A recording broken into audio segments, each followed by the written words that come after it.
awaiting another set of observations from Ben Guerrier, and they pretty well understand where they're coming from as far as what parameters they feel like they can at Ben Guerrier, live with. there's a 5,000-foot overcast ceiling, which is go. We're off now talking about the 5,000-foot ceiling again, and what we have there. Our flight roll limit is 12. We are looking at another observation here in about the next 5 minutes, and I think we'll be able to give you a definitive go or no go at that time. Okay, and we're told we should have another observation in within another 5 to 10 minutes, and that should be the definitive observation that would tell us whether or not we'll be able to go today. Currently no go for tail weather. Copy that. Now conduct my poll at this time.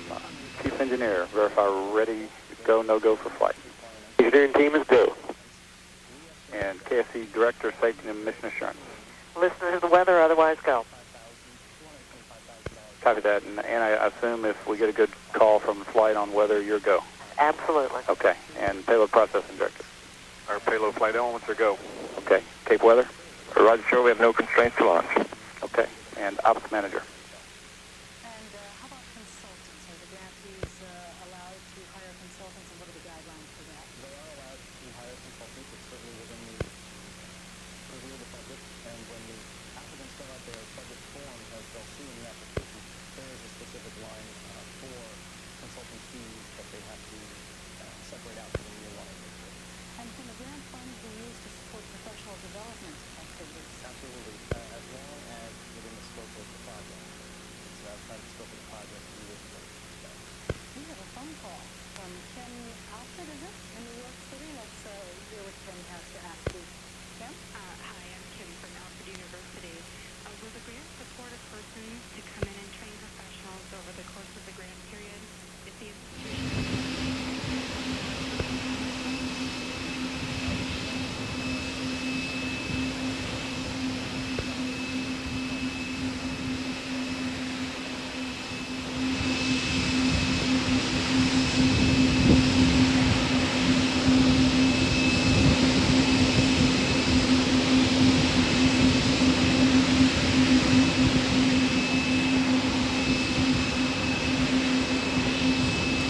This is Shuttle Launch Control at T-minus 9 minutes in holding with 4 minutes 45 seconds remaining in this built-in hold. We are awaiting another weather observation from Ben Guerrier, and the mission management team feels that what will be crucial to that is whether or not the observation shows a trend in the right direction for us. So they're comfortable with the plan that they've developed, and now whether or not we implement that plan is contingent on what the observation is and whether or not we see a trend there that would make us comfortable with doing that.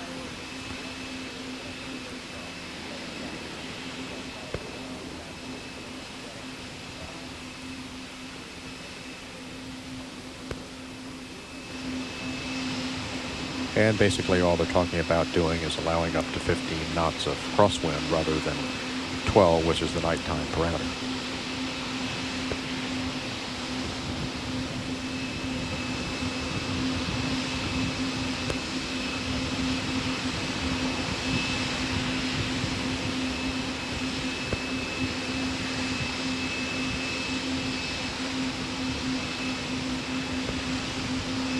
Flight director is now talking with Spaceflight Meteorology Group, and we have not seen a trend start here on that wind direction that we would like, so that's the topic of discussion right now between the flight director and SMG.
Spaceflight Meteorology Group reporting that on the ceilings they are forecasting a chance of dropping to 3,000 broken.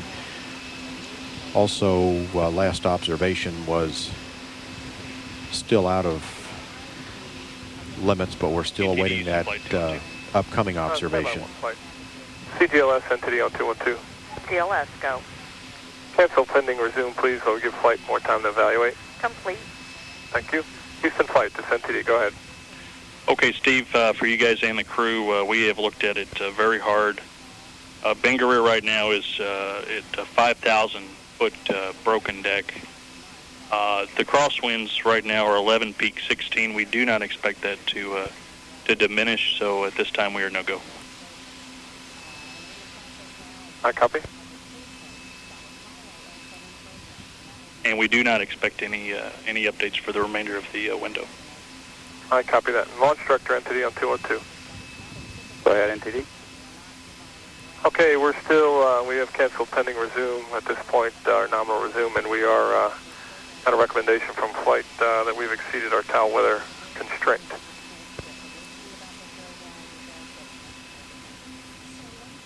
And we're looking for your attention, please. We're looking for your recommendation. Okay, copy that. And Ops Manager? Ops Director. Go ahead. It looks like we're not going to get there today. Are you concurring with that? Yeah, I concur with that recommendation. I think we're no-go. Okay. And NTD and CDR? Entities with you? CDR. Okay, looks like everybody was trying to work towards getting us there today, but we're just a little bit out, and so we're going to need to scrub for the day. And I'm assuming we're going to go into an extended scrub turnaround. Entity copies. CDR copies. Okay, attention all testing personnel on 212. We are scrubbed for today. At this point, we'll enter the recycle control sequence 18 on page 1085. And CGLS entity on 212.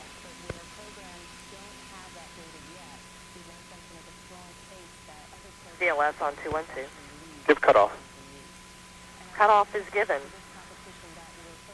This is Shuttle Launch Control at T-minus 9 minutes and holding. We have just terminated the countdown for today's launch attempt. A scrub has been called.